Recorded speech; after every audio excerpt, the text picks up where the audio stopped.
Salut à tous, j'espère que vous allez bien. Deuxième vidéo pour cette année 2023. Ça y est, on entre enfin dans une semaine de course. Donc pour cette vidéo, on va parler du calendrier très brièvement. Ensuite, je vais faire un petit rappel du format du week-end avec les points pour la pole, le meilleur tour et la grille inversée. Ensuite, on va faire un petit point sur les nouveautés du règlement, sur ce qui a changé, ce qui va changer en 2023 sur la Formule 2 et la Formule 3. Ensuite, on va faire un petit prono pour ma part sur qui peut être champion avec un petit classement. Et ensuite, un petit bingo, histoire de rigoler, entre guillemets, pour voir ce qui va se passer sur cette saison 2023 de Formule 2.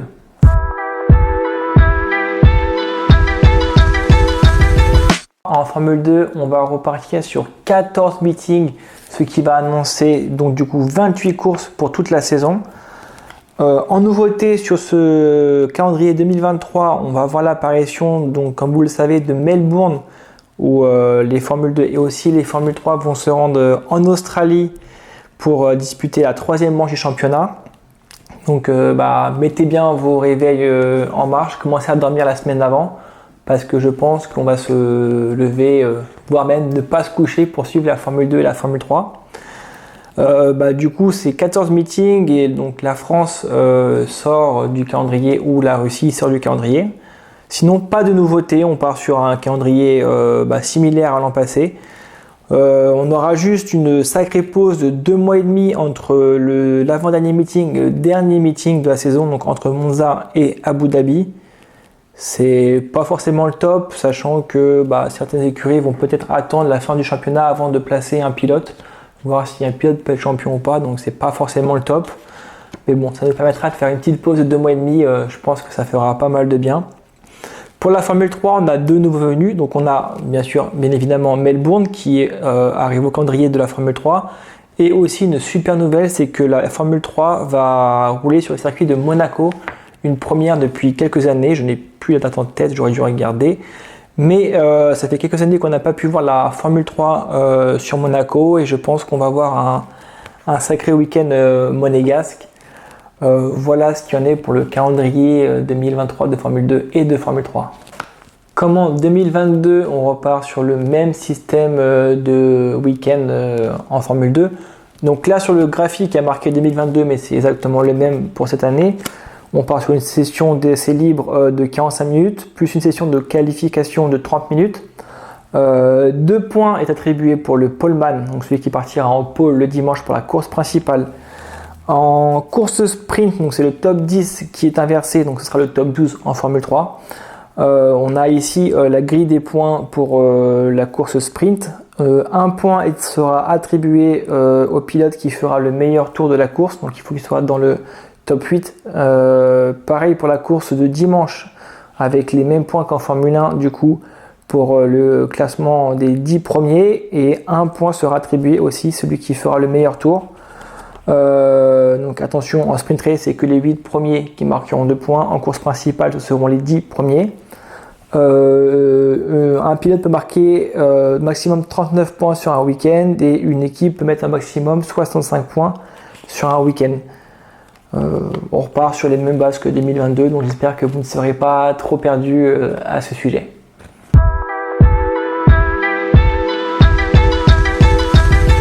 Cette année 2023 va marquer un petit tournant pour la Formule 2, la Formule 3, mais aussi pour le monde du sport auto. Alors pas beaucoup de changements sur la Formule 2 et Formule 3, mais on a surtout un changement principal qui est l'arrivée d'un carburant 55% renouvelable. C'est-à-dire qu'on va avoir un carburant qui sera fait à 55% renouvelable, de composants durables. Donc en dessous, vous avez la définition de ce qu'est un composant durable. La Formule 2 et la Formule 3 seront des formules labo, formules test pour la Formule 1. On l'a bien vu qu'en 2020, les pneus 18 pouces sont arrivés en Formule 2 pour essayer d'introduire ces pneus en Formule 1. L'objectif est d'avoir un carburant 100% renouvelable en 2026 en Formule 1 et pouvoir l'introduire en 100% renouvelable en 2027 en Formule 2 et en Formule 3. Et ce qui va enchaîner par la suite un carburant, des formules avec 0 carbone en 2030. Autre point, du coup là on rentre sur des petits points du règlement qui vont pas changer grand chose mais qui sont importants d'être notés. En cas d'égalité au championnat, on comptera le nombre de victoires. Donc, c'est-à-dire que le nombre de victoires en course principale sera priorisé sur le nombre de victoires en course sprint. Pour faire simple, si un pilote a 4 victoires en course sprint et un autre une seule en course principale, et si on égalité au championnat, la victoire en course principale va être priorisée sur les victoires en course sprint. Ce qui est plutôt normal, mais c'est une nouvelle ligne du règlement qui a été un peu plus précise. Ensuite, petit point sur les livrets, il y a eu beaucoup de questions qui ont été posées sur ces essais hivernaux. À partir de 2023 en Formule 2, plus aucune obligation pour les équipes d'avoir les deux mêmes livrets si un pilote fait partie d'une académie. Donc par exemple chez Haas Grand Prix, on a une livrée Alfa Romeo Sauber pour Théo Pourchaire et une autre livrée Alpine pour Victor Martins. Ensuite, troisième petit point sur les faux départs. Alors si les pneus avant sont situés à l'extérieur, donc sur les côtés de l'emplacement de la grille, cela sera considéré comme un faux départ. Donc on va faire appel à la VAR après le départ, et si un pilote est mal placé sur cet emplacement, ça sera considéré comme un faux départ. Ensuite, en cas d'une panne en qualification, si une voiture tombe en panne sur la piste pendant la séance de qualification, cela signifiera la fin de la séance pour le pilote. Donc si sur son premier run, un pilote tombe en panne et puis s'arrête sur la piste et puis peut repartir ou est dépanné, par un drapeau rouge par exemple, il ne pourra pas reprendre la séance de qualification. Là, c'est un petit point sur la séance de qualification. Si la séance de qualification est annulée, si une séance de qualification est annulée, le classement des essais libres sera utilisé pour déterminer la grille lors des courses de sprint et principales. Alors c'est pour vous peut-être logique, mais c'était quelque chose qui n'était pas écrit dans le règlement de la Formule 2, de la Formule 3. Donc au moins c'est écrit et on saura ce qui va se passer si ce cas arrive. Dernier point qui pour moi je trouve est important. En Formule 3, on va tester le DRS à la fin du premier tour. Donc à partir du deuxième tour, les pilotes qui pourront utiliser le DRS pourront ouvrir leur DRS dès le deuxième tour.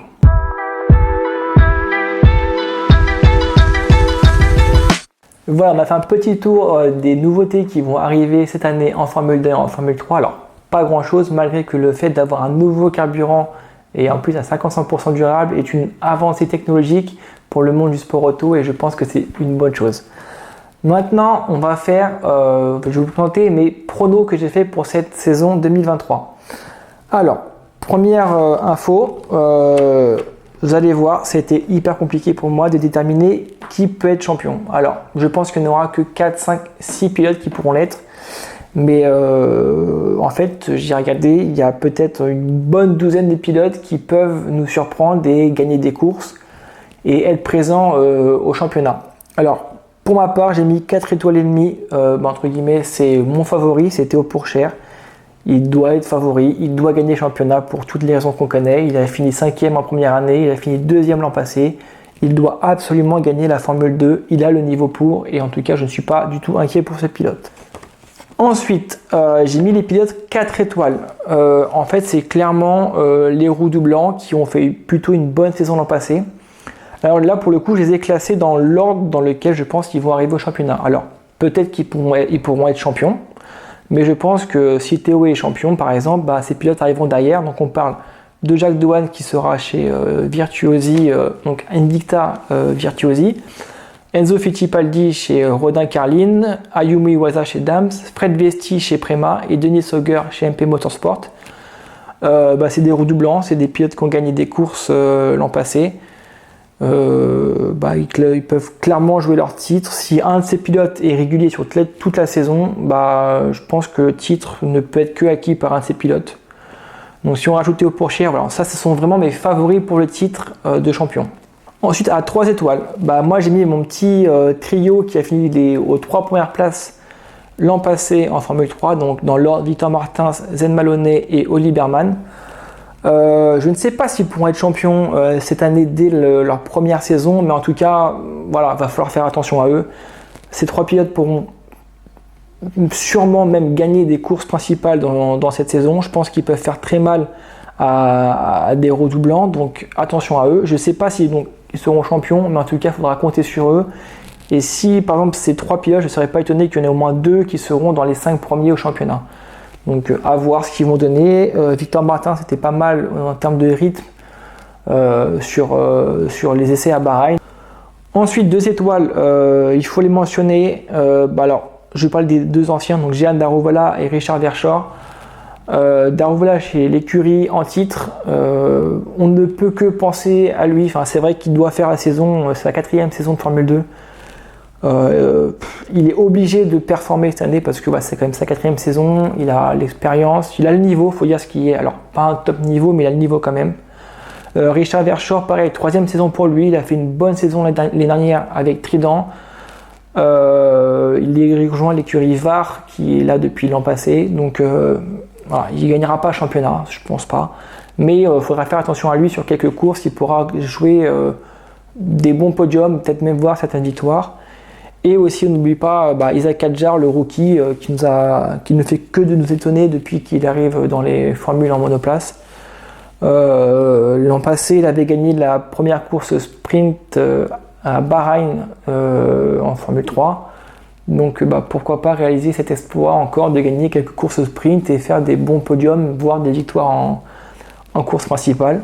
Alors ensuite, attention, je sais que vous allez commencer par m'insulter en voyant un nom, voire certains noms. En fait, ces pilotes-là, je pense qu'il ne faut pas non plus les négliger. Alors, ils ne seront pas champions, je pense. Mais attention à Arthur Leclerc qui peut se réveiller et se mettre au niveau de son coéquipier qui sera Iwasa. Un Clément Novala qui est redoublant chez Trident. On a vu ce que ça donnait en Formule 3. Il est fini 3e avec l'équipe italienne. Alors je ne sais pas s'il va pouvoir titiller des Pourchaire, des Douane, des Fittipaldi, mais en tout cas, il va falloir compter sur lui. On a Ralph Boschung, s'il fait une saison complète, il pourra signer quelques podiums et je pense intégrer le top 10 en Formule 2 si tout roule sur la saison avec sa Campos. Jacques Crawford qui fait partie de la Red Bull Academy, c'est vrai qu'il n'a pas montré un top niveau sur ses années en Formule 3. Faut pas oublier qu'il sera quand même dans une high-tech. Je pense qu'il peut avoir le niveau pour jouer quelques podiums sur des courses sprint et rentrer dans le top 10 en course principale. Donc c'est à voir. Et on a surtout donc Amaury Cordel. Alors je sais ce que vous pouvez penser. En attendant, le début de saison l'an passé était catastrophique. Avec une course de suspension. En tout cas, il a fini dans les points sur les 5 derniers meetings. Donc il sera chez Virtuosi aux côtés de Douane. Je ne sais pas s'il fera des podiums en course principale, mais je pense qu'il a une épingle à jouer dans les courses sprint. Il peut chercher des bons points en course sprint, peut-être des podiums. Il est soutenu par Bruno Mitchell, le PDG de la Formule 2 et la Formule 3. Donc voilà, il ne sera pas champion, il ne gagnera pas forcément des courses en course principale, mais il faudra faire attention au Belge qui est chez Virtuosi.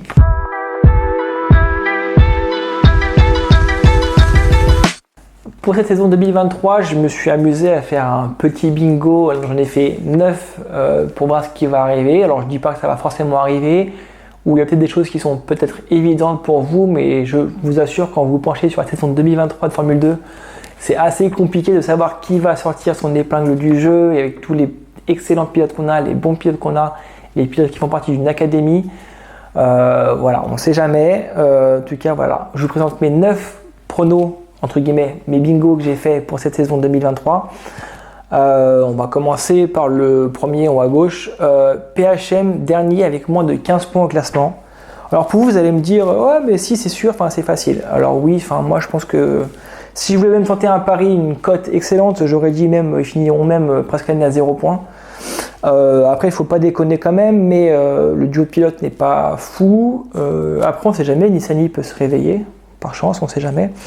Mais je pense qu'ils finiront dernier avec moins de 15 points. C'est quelque chose qui est assez rare en Formule 2. Il n'y a pas beaucoup d'équipes qui ont fait ce genre de si mauvaises performances, donc on ne sait jamais.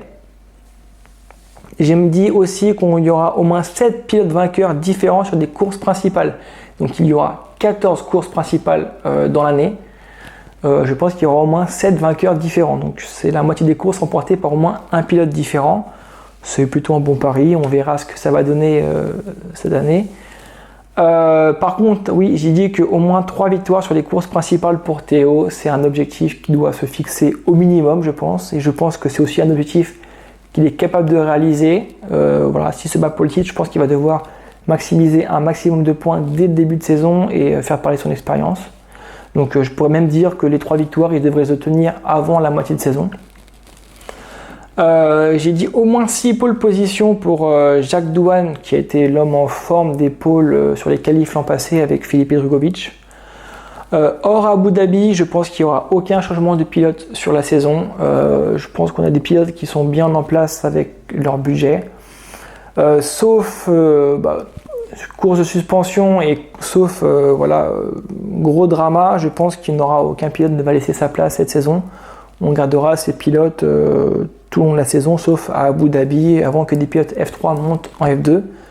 Alors ça peut arriver que des pilotes partent, hein, ça va sûrement arriver, mais en tout cas moi j'ai pris le pari de dire qu'aucun pilote ne quittera cette grille cette saison. J'ai aussi tenté au moins 12 pilotes vainqueurs différents en tout, donc c'est autant qu'en 2022.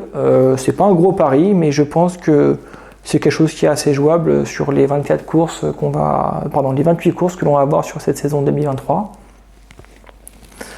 J'ai dit que tous les titres vont se jouer à Abu Dhabi, donc que ce soit le titre pilote ou le titre équipe. Le titre équipe, alors il y a de fortes chances que ça se joue à Abu Dhabi vu les grandes équipes qu'on a entre ART, Prema, Carlin. Surtout qu'on peut mettre 65 points par week-end par équipe, donc ça c'est pas un gros pari, mais en tout cas je pense que le titre de pilote va se jouer à Abu Dhabi. Alors j'ai dit entre guillemets un clash entre les pilotes de la Red Bull Junior Team. Alors je ne vais pas forcément dire clash, j'ai pas trouvé mes mots, mais en tout cas je pense que il va y avoir un peu de tension entre les pilotes de la Red Bull Junior Team parce qu'il y aura probablement une place à se jouer chez AlphaTauri en fin d'année et peut-être même voire deux si par exemple, imaginons je vais dans mes rêves, mais genre si De Vries performe excellemment et que pas Perez, il pourrait monter chez Red Bull et Tsunoda à part. Ça ferait 2 places chez AlphaTauri. Mais en tout cas, ouais, je pense que ça va frotter les pneus entre les pilotes Red Bull cette année. Et je pense que ça va être une belle bataille en espérant qu'il y ait quand même beaucoup de respect. Et ensuite, j'ai fait mon top 3 des équipes. Donc mon top 1, ce sera Art Grand Prix avec le duo des Français. Carlin en 2 et Prema en 3e. Donc par rapport à ces bingos, moi je vous laisse me dire en commentaire quel bingo vous tenteriez cette année. Je vais les lire, je les republierai aussi sur mon Twitter pour voir, on peut même en rigoler en étant respectueux s'il vous plaît, mais c'est une chose auquel vous pouvez participer. Bon, ça y est, la première manche de cette année va commencer dès ce week-end. On a de la chance parce que cette année Canal+ va diffuser les qualifications en direct pour la Formule 3. Alors on n'aura pas de français pour l'instant, mais c'est une bonne chose, on aura Anthony Drevray aux commentaires et c'est une bonne chose de pouvoir suivre un peu la Formule 3 et voir qui pourrait aller en Formule 2 l'an prochain. Mais c'est une bonne chose. En tout cas, voilà, là le calendrier, le programme de ce week-end, donc un programme basique. Qualification pour la Formule 3 à 14h, les qualifications pour la Formule 2 à 17h30. Course sprint samedi matin pour la Formule 3, la course sprint à 14h15 pour la Formule 2. Et dimanche matin, on va enchaîner avec la Formule 2, la Formule 3 d'abord, la Formule 2 et ensuite la Formule 1 l'après-midi. Voilà, en tout cas, cette vidéo de présentation de la saison entre guillemets est faite. J'espère que ça vous a plu, j'espère que vous allez comprendre des choses. En tout cas, n'hésitez pas à me dire dans les commentaires ce que vous en pensez, si vous avez des pronos aussi par exemple, ou si vous avez besoin d'éclaircissements sur des points de réglementation ou autre. Je sais qu'il va y avoir un point qui va changer sur la grille à Monaco par rapport aux qualifications, donc je vais d'abord me pencher et comprendre le système parce que je l'avoue, je l'ai vu, je n'ai pas tout compris aux premiers abords, mais ça va être simple à comprendre. Dès que j'en saurai plus, je vous en ferai part. En tout cas, mettez bien un pouce bleu sur la vidéo s'il vous plaît, c'est important pour moi, abonnez-vous et j'espère qu'on va faire une excellente saison 2023 en Formule 2 tous ensemble. En tout cas, merci beaucoup et à bientôt. Ciao.